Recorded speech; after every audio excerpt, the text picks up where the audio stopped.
Howdy howdy and welcome back. Hope y'all been doing good today. Now, you may be wondering why the intro clip was a time-lapse of gathering all the stark oak wood that you see behind me, which is about, I think it was 5 shulkers. 1, 2, 3, 4, 5. Yeah, about 5 shulkers worth. And that one non-colored shulker in the back too. Well, to answer that, let's hop over to the barrels and check out the progress on the max armor and tool challenge, which we've been doing the past 2 episodes. As you can see, when I open up these barrels, most of them are filled up with all the enchanting books that they need. The last 2 enchants I need are going to be Soul Speed, which are going to go on the boots, and then Swift Sneak, which are going to go under the pants. My goal for this video today is to get both of those enchants so we can finish up enchanting all the armor and all the tools. Maybe y'all will get lucky today and see me get stuck in a death loop trying to escape wardens. We'll see. Now back to why I gathered all this wood. Since we still need to get Soul Speed 3 for the challenge, I figured the best way we could do it is by making a piglin bartering farm. It's fairly simple to make, and I already have a good gold farm that I can attach it to. It's the one that I've shown off in previous videos, and I can just simply attach it to the piglin bartering farm to supply the piglins with the gold. Well, now you're probably like, why does the bartering farm need 5 shulkers worth of dark oak wood? It's a little excessive. Obviously it's to make it look pretty. I'm finally tired of staring at a bare nether roof, and I want to spice it up a bit with a good looking build. It's simple as that. After ending on that note, let's roll right back into the time lapse and complete this piglin bartering farm.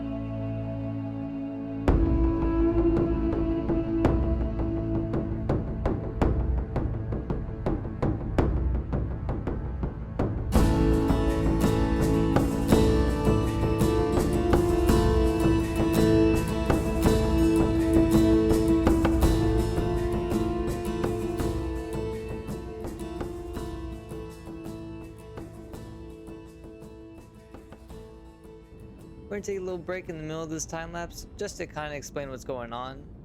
As you can tell, we got the first basic platform down so we could actually get up to this farm. And then we put the chest in there behind me.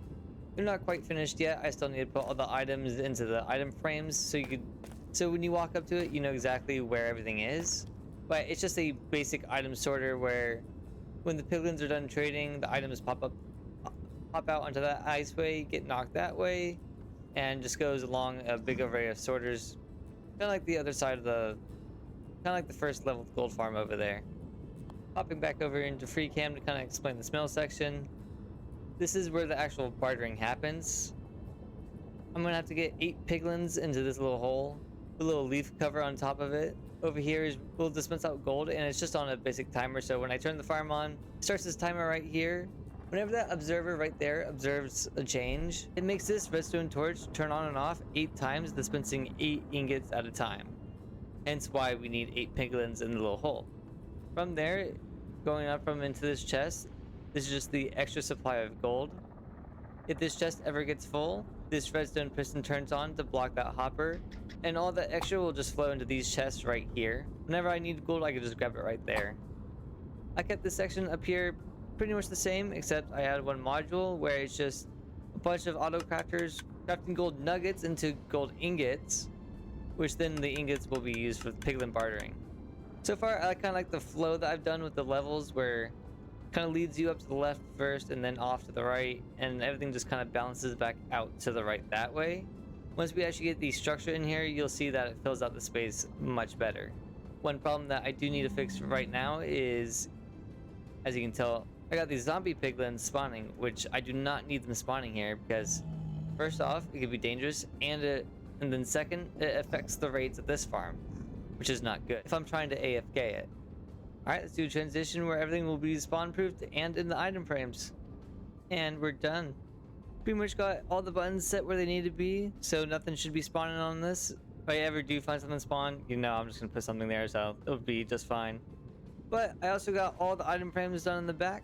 So now we know where everything is. And I even got the item sorters all set up. So when we get this thing turned on, it's all ready to go. And the last thing we should need are the piglins. Talking about the piglins, if we go behind the farm, I think we should be able to make a simple platform back over here. I am in the nether waste, so they should spawn. If they don't, I'll move over to a crimson biome. For now, I think this is a good platform. We go ahead and start filling this in.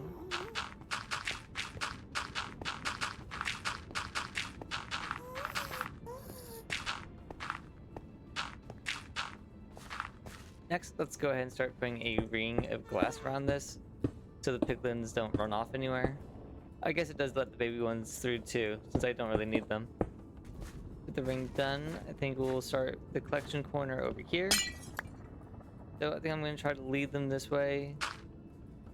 And then I think we go ahead and put down some rails right here. And we'll just have it go off this way for now. So I think what's going to happen is they spawn here. I'm going to come up through here. Might entice them with some gold this way. I'm going to have a cart here. Hopefully they'll run into it and we'll just push them off and up into it. I got the track all set up. So it runs into the leaves. Takes the left turn out, left turn down. And as you can tell, the platform's already working pretty well. Let's go down there and see if we could get them into the carts. Alright, we'll go ahead and put a cart here. I think I'll just try leading them first. Can you... Nope, doesn't look like I can lead them. How about gold? Will they follow me with gold? What if I put it there? What the? Why is it going crazy? Alright, let's see if he's close enough now. Come on, just get in the cart. Get in the cart. Hey, there we go. I got him in. Aw, man. Okay, so this is why you definitely need name tags, because he despawned, which sucks. So we'll just get another one.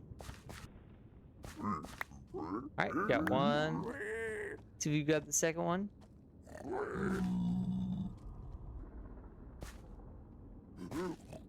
think I'm gonna be smart about this time. I'm gonna push you in first. I think is because you're still on rails there. Third attempt, and got one. I'm just gonna cut when they're all in there because this process is taking way too long, and I do not feel like having a 2-hour-long clip. Which, yes, I have been doing this for 2 hours now, and I cannot get them to spawn. I don't know why.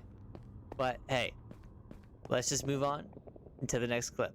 You can tell by all the noise behind me, I got all 8 of the piglins in. Now all we gotta do is put on the leaf top, and we are all set.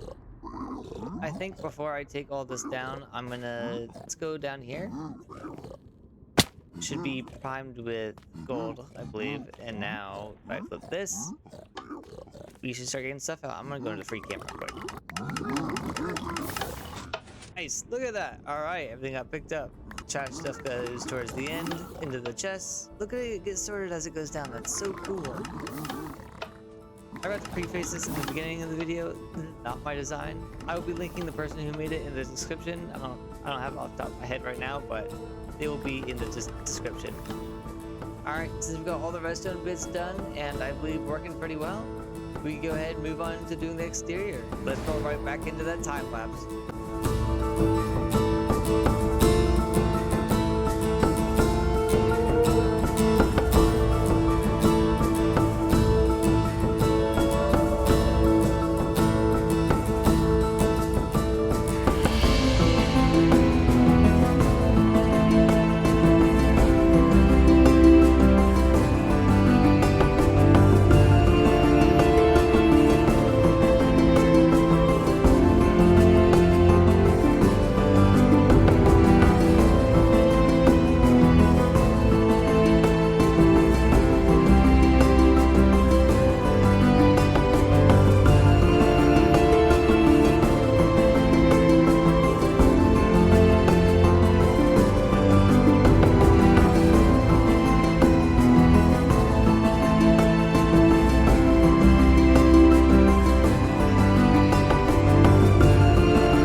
look at that. I think that exterior turned out really well.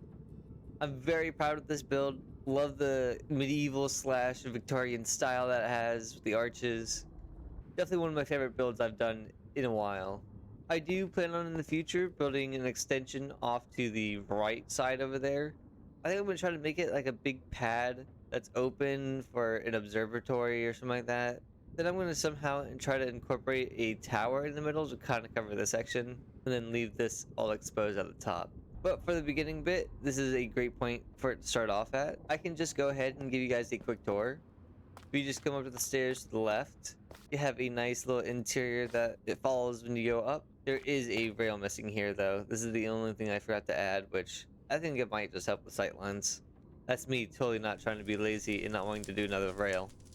Turning to the right, you can see that it opens up into the chest area with all of the item frames fully filled out now, including the mini books, which while I was building on it, I had it running, so I should already have, yep, 1, 2, and 3, 4.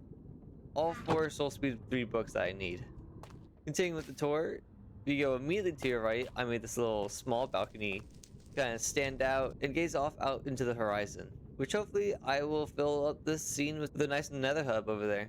Turning around and going back to the right, this is going to be my landing platform when I'm coming in with the elytra. This is a little test bit of me coming in. All I have to do is swing in, turn around, and I'm good. I think I already showed off these 2 lamps, but this bottom lamp is the one that'll start turning the gold nuggets into ingots. Yep, that should be going off right there. Go ahead and turn that back off. And then this one, the piglin bartering farm itself, which again I believe we tested previously. Turning around and going back up these stairs, I really like how this one turned out with the hanging in rods. And this just goes up to the excess gold storage area. This is where I'm gonna have another platform going off to the right, going up into that observatory area I was talking about. If you had a keen eye, if you noticed in the time lapses, I was also placing down buttons everywhere, trying to spawn proof this. It did take a while to find out where everything was spawning, but eventually, after a few hours of AFKing this place and free camming it to see if there's anything spawning, I was able to get the last 2 spots. Those spots were kind of sneaky too. If you follow me up this way, up these stairs, around the corner, and then back down, you can see where I put carpet to kind of block off spawning points. I believe they don't spawn here, but I just put one there just in case. The one that gave me the most trouble was this piston right here. I didn't know that observers were not classified as transparent blocks. I thought they were. So I've had a couple gas spawn here, and it's been pretty close to killing me or breaking this farm. So I'm definitely glad that finally got that figured out. Man, it feels good to finally get the last enchantment book for this armor piece and finally finish it out. Next, let's start preparing to go to an ancient city. I do have a couple in mind that I want to go check out, so once I'm done preparing, we'll start heading off to the first one. In front of me, I got the 2 go boxes ready for the ancient city raid. First one just contains some wool, some torches, some beds, respawn stuff, and then I got a secret surprise I want to test out when we get there. And in the second box is just a bunch of wool and extra cobblestone blocks if I need them for building or scaffolding. Hopefully it doesn't come to that and my first plan works flawlessly. On this sign right here are the coordinates of the 3 structures that I've already found and scouted out. Scouted out as in I just kind of flew over and checked that it was there. I didn't actually go in. But the first one we're going to check out today is this negative 2020 1122 one. It's going to be off in that direction. We can go ahead and start heading that way.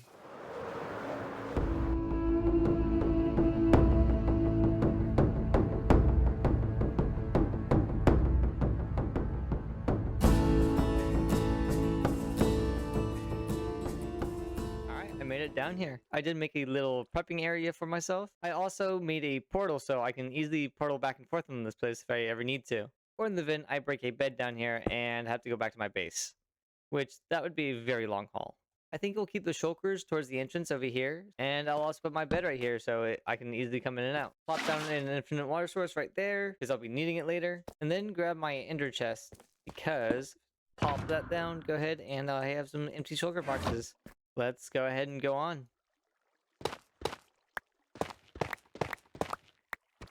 Alright, now I just gotta stay sneaked the whole time.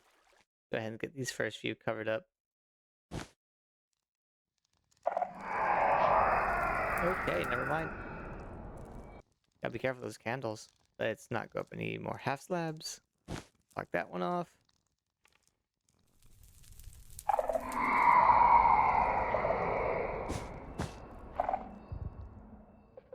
Yeah, I'm already at 2 warnings. This is not good for me. Let's see, are there any more shriekers around here? Can I open this chest? Is the next question. Oh, yes. Throw that up. Okay, swift sneak, shard, music.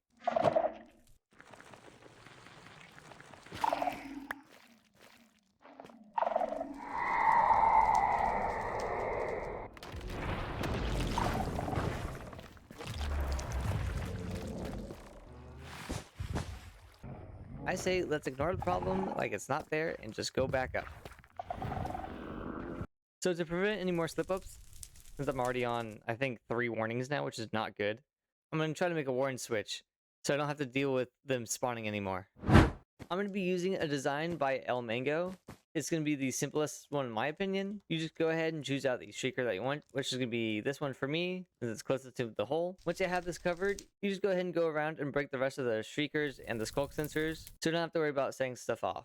From there, you can just make an 11 by 11 platform around the shrieker, and just make sure to level everything down to that. I say let's do a jump cut so you don't have to wait, right?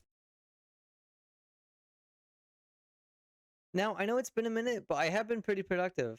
After that last clip, I did get the last silence armor trim that I needed, and I finished up all the other enchantments and getting them binded to their tools and armor.